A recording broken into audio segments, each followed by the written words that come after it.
మన డెమోక్రసీ కంట్రీలో విచిత్రమైనటువంటి తీర్పులు వస్తుంటాయి. ఒక అన్యాయమైన వానికి అన్యాయమైన తీర్పే వస్తుంటుంది. ఒక్కొక్కసారి అన్యాయమైన వానికి న్యాయమైన తీర్పు రావాలంటే కొన్నేళ్ళు పడుతుంది.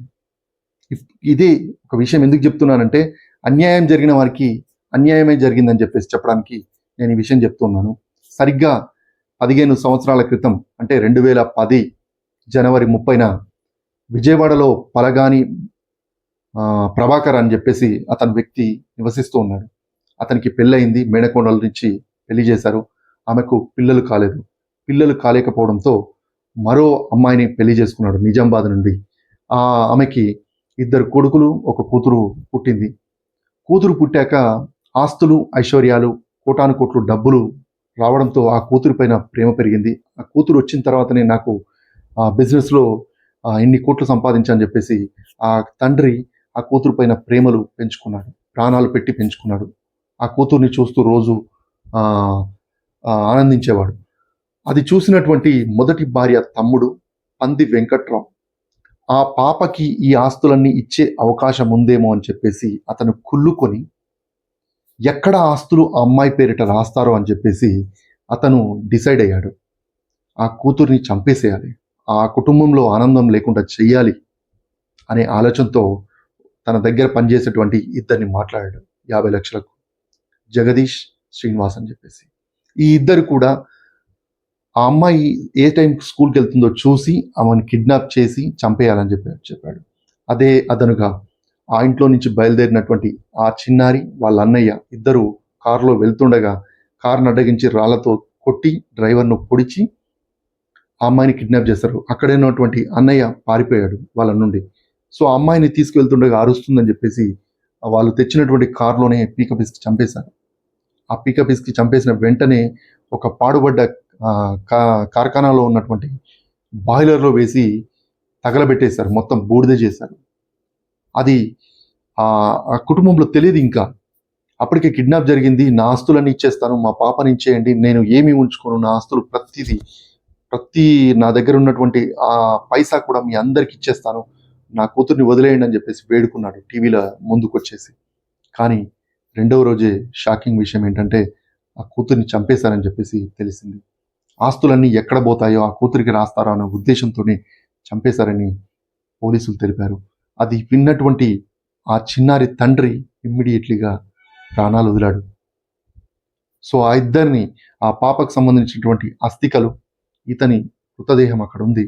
ఆ 2 అంతిమ యాత్ర చేస్తున్నప్పుడు ప్రతి ఒక్కరిని కన్నీరు తెప్పించింది, బాధపడే విధంగా చెప్పించింది. ఆస్తుల కోసం ఎంతకైనా తెగిస్తున్నటువంటి ఈ దుర్మార్గులను ఏమనాలని చెప్పేసి ఆలోచింపజేసినటువంటి పరిస్థితి. ఈ దుర్మార్గులకు కఠిన శిక్షలు కావాలని చెప్పేసి ప్రతి ఒక్కరూ కోరుకున్నారు. కానీ ఆ కేసు జరిగినటువంటి పరిస్థితిని చూస్తే 2010లో జరిగినటువంటి ఈ కేసు జరుగుతుండగానే ఆ చిన్నారి తల్లి కూడా చనిపోయింది. తర్వాత మధ్యలో ఒక జిల్లా కోర్టులో ఒక తీర్పు వచ్చింది. ఏంటంటే ఆ ముగ్గురికి లైఫ్ జైలు పడింది, అంటే యావజ్జీవ కారాగార శిక్ష పడింది. సో అక్కడ న్యాయం దొరికింది అనుకున్నాం. ఇంకా అది పూర్తి న్యాయం కాదు, కొద్దిగానే న్యాయం. ఎందుకంటే లైఫ్ శిక్ష అంతే. సో అది కావాల్సింది కాదు. ఎందుకంటే మరొకరు చేయకూడదంటే ఇలాంటి దాటికంటే కఠినమైనటువంటి శిక్షలు ఉండాలి. సో అది దొరకలేదు. సో పైకోర్టుకు వెళ్ళిన తర్వాత నిందితుడు ఎవరైతే ఏమనున్నాడో పంది వెంకట్రావు హైకోర్టుకు అప్పీల్ చేసుకున్నాడు. నేను నిర్దోషిని, నన్ను వదిలేయండి అని చెప్పేసి అన్నాడు. అలాగే తీర్పు వచ్చింది. అతను నిర్దోషిగా వదిలేశారు. మిగతా 2కి యావజ్జీవ కారాగార శిక్ష వచ్చింది. ఈ తీర్పును ఎవరైనా స్వాగతిస్తారా అండి? అంటే చేపించిన వ్యక్తికి నిర్దోషి రావడం ఏంటండి, మిగతా 2కి లైఫ్ లాంగ్ జైలు? అసలు హత్య చెయ్యండిరా బాబు అని చెప్పినోనికి ఏమో ఇలాంటి శిక్షలు పడుతూ ఉంటే ఇంకా న్యాయం ఎక్కడ దొరుకుతుందండి? చట్టాల్లో మార్పులు రావాలి. 16 సంవత్సరాల్లో ఆ కుటుంబం మొత్తం కోల్పోయింది. ఆ చిన్నారి పుట్టినప్పుడు ఎలా ఉండేదో ఆ కుటుంబం, ఆ చిన్నారి చనిపోయిన తర్వాత మొత్తం కొలాప్స్ అయిపోయింది. తండ్రి చనిపోయాడు, తల్లి చనిపోయింది, ఆ కూతురు చనిపోయింది, 2 పిల్లలు అనాథలుగా మారారు. వారికి ఈ తీర్పు నచ్చుతుందా? వారికే కాదు, మన దేశంలో ఉన్నటువంటి ప్రజలందరికీ ఈ తీర్పు నచ్చుతుందా? నచ్చదు.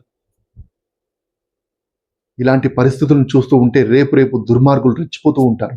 ఇలాంటి నిర్దోషిగా ప్రకటించడం కంటే అన్యాయమైన వాళ్ళు చనిపోవడమే బెటర్. వాళ్ళు తీర్పును చూడలేదు. ఆ తీర్పును చూసుంటే వాళ్ళు చచ్చి బ్రతికేంతటువంటి పరిస్థితులు ఉండేది. బతికినా కానీ చచ్చిన శవంలాగా ఉండేది. కానీ ఆ తీర్పును చూడకుండానే వాళ్ళు చనిపోయారు.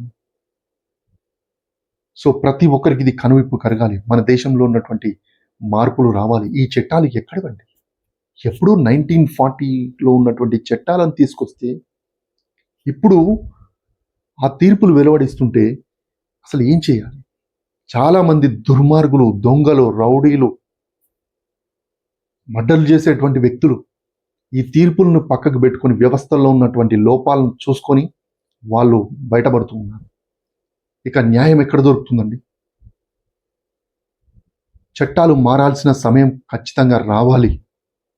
వస్తేనే ఈ దేశంలో ఉన్నటువంటి అమాయక ప్రజలకు న్యాయం దొరుకుతుంది. లేదంటే గూండాలు, మర్డర్లు చేసేవాళ్ళు, మోసం చేసేవాళ్ళు, దొంగలు, భూ కబ్జాలు చేసేవాళ్ళు, ఇలాంటి వాళ్ళు ఎక్కువ అవుతూ ఉంటారు. తీర్పులు లేవు కదా అని చెప్పేసి వ్యవస్థలో ఉన్నటువంటి లోపాలను వాళ్ళు తక్కువ చేసుకొని లాయర్లను పెట్టుకొని బెయిల్ తెచ్చుకోవడం, నిర్దోషిగా ప్రకటించుకోవడం, ఇలాంటివి ఏంటండి? నాకైతే నచ్చలేదండి. ఈ వీడియో చూస్తున్న ప్రతి ఒక్కరికి కూడా ఇలాంటి వీడియోలు చూపిస్తూ ఉంటాను.